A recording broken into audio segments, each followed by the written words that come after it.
بسم اللہ الرحمن الرحیم۔ السلام علیکم محترم ناظرین، جب حضرت خواجہ قطب الدین بختیار کاکی رحمۃ اللہ علیہ کی وفات ہوئی تو کوہرام مچ گیا۔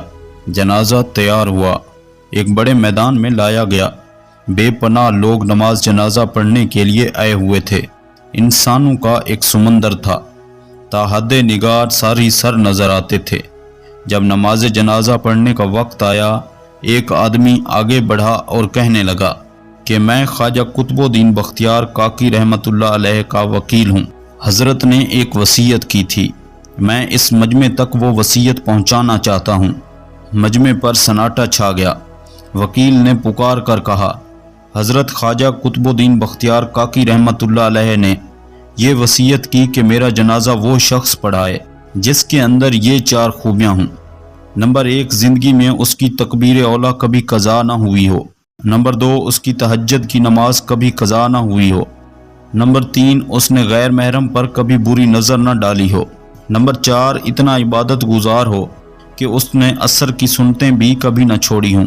جس شخص میں یہ 4 خوبیاں ہوں وہ میرا جنازہ پڑھائے۔ جب یہ بات سنائی گئی تو مجمع پر ایسا سناٹا چھایا کہ جیسے مجمع کو سانپ سونگھ گیا ہو۔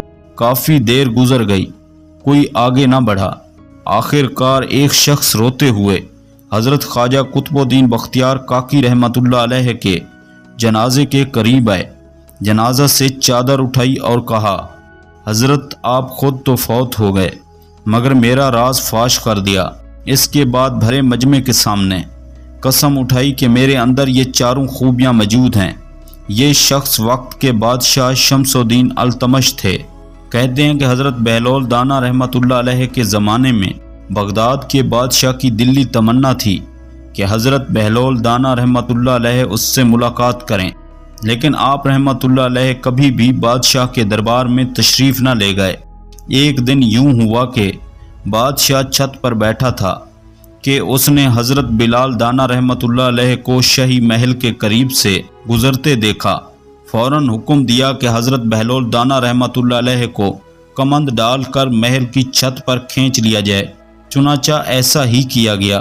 جب آپ رحمۃ اللہ علیہ بادشاہ کے سامنے پہنچے تو بادشاہ نے پوچھا، یہ فرمائیے آپ اللہ تک کیسے پہنچے؟ فرمایا، جس طرح آپ تک پہنچا۔ بادشاہ نے عرض کی، میں سمجھا نہیں۔ فرمایا، اے بادشاہ، اگر میں خود آپ تک پہنچنا چاہتا تو نہا دھو کر لباس فاخرہ پہن کر دربان کی منتیں کر کے محل کے اندر داخل ہوتا، پھر عرضی پیش کرتا، پھر گھنٹوں انتظار کرتا، پھر بھی ممکن تھا کہ وہ میری درخواست رد کر دیتے، لیکن جب آپ نے خود مجھے بلانا چاہا تو محض کچھ لمحوں میں ہی اپنے سامنے بلا لیا۔ اسی طرح جب اللہ کو اپنے بندے کی کوئی ادا پسند آتی ہے تو اسے لمحوں میں قرب کی وہ منزلیں طے کروا دی جاتی ہیں جو بڑے بڑے عابدوں کے لیے باعث رشک بن جاتی ہیں۔